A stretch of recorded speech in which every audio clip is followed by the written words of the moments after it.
যুগ্ম সচিব এবং কোষাধ্যক্ষ সিএবির এই দুই কর্তার বিরুদ্ধে আর্থিক দুর্নীতির অভিযোগ। দুজনেই অভিযোগ অস্বীকার করেছেন। বাংলা ক্রিকেটের সর্বোচ্চ নিয়ামক সংস্থা cricket association of Bengal CAB এখানকারই দুই কর্তার বিরুদ্ধে দুর্নীতির অভিযোগ। একজন যুগ্ম সচিব দেবব্রত দাস, আরেকজন কোষাধ্যক্ষ প্রবীর চক্রবর্তী। টাউন ক্লাবের অভিযোগ, তাদের কয়েকজন ক্রিকেটারকে বাংলা দলে খেলানোর প্রতিশ্রুতি দেন সিএবির যুগ্ম সচিব। এই টোপ দিয়ে ক্রিকেটারদের থেকে কয়েক লক্ষ টাকা নেন।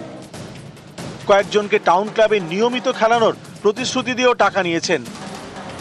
সিএবি থেকে আমাদের যে গ্রান্টগুলো জমা হয়, টাকাটা জমা হলে পর মুহূর্তেই সেই টাকাটাকে তুলে নেওয়া হয় এবং ক্যাশ টাকা তুলে নিয়ে দেবব্রত দাস নিয়ে নেন। কোচ যে ঠিক করবে, টাউন ক্লাবে অ্যাটলিস্ট গত কয়েক বছর ধরে যেটা হয়েছে, কোচ ক্রিকেট সেক্রেটারি থাকা সত্ত্বেও ফাইনাল 11 দেবব্রত দাসই এসে করতেন, মানে উনি যেটা লিখে দিতেন তারাই খেলবে।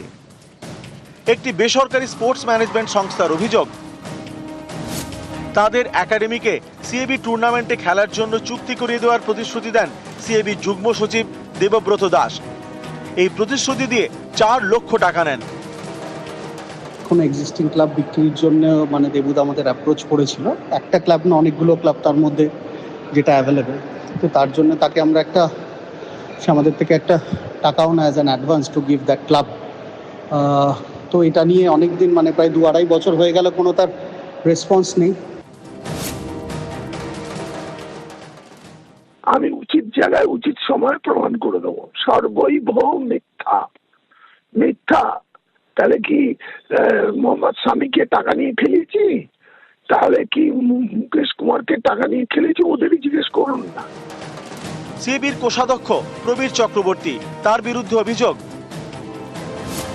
ওয়ারি ক্লাবকে দেওয়া সিএবির অনুদানের টাকা নিজের সংস্থার অ্যাকাউন্টে ট্রান্সফার করেন প্রবীর। এই নিয়ে আলিপুর আদালতে মামলাও হয়। সিএবি কোষাধ্যক্ষ পদে থেকেও প্রবীর চক্রবর্তী ওয়ারি ক্লাবের সচিবের পদ ছাড়েননি বলে অভিযোগ। এই নিয়ে জলঘোলা হওয়ার পর তিনি ওয়ারি ক্লাবের সচিবের পদ ছাড়েন। যে টাকা উনি 9-6 করেছেন, কোনো সদুত্তর আমরা পাইনি। বারে বারে জিজ্ঞেস করেছি, উনি আশ্বাসন দিয়েছেন হ্যাঁ বলবো।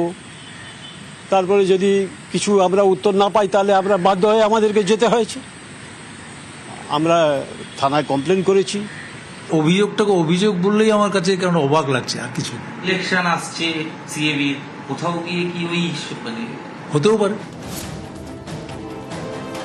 একই সাথে 5 জন পদাধিকারীর মধ্যে 2 জন এভাবে অভিযুক্ত হবে। আমি খুব মনে প্রাণে বিশ্বাস করব এই অভিযোগ যাতে প্রমাণিত না হয়। কিন্তু এই অভিযোগ ওঠাটা খুব খারাপ সিএবির মতো একটা সংস্থার পক্ষে। আগামী সেপ্টেম্বরে সিএবিতে ভোট, তার আগে সিএবির দুই কর্তার বিরুদ্ধে অভিযোগ ঘিরে ময়দানে শোরগোল।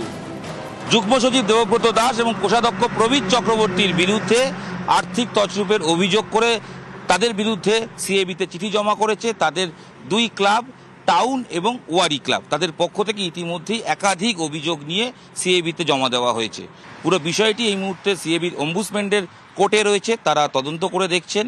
দেখার যে এই বিষয়ে আগামী দিনে কি রায় আসে। ক্যামেরা পিন্টু সরকারের সাথে হিরণ রায় বর্মন, নিউজ 18 বাংলা।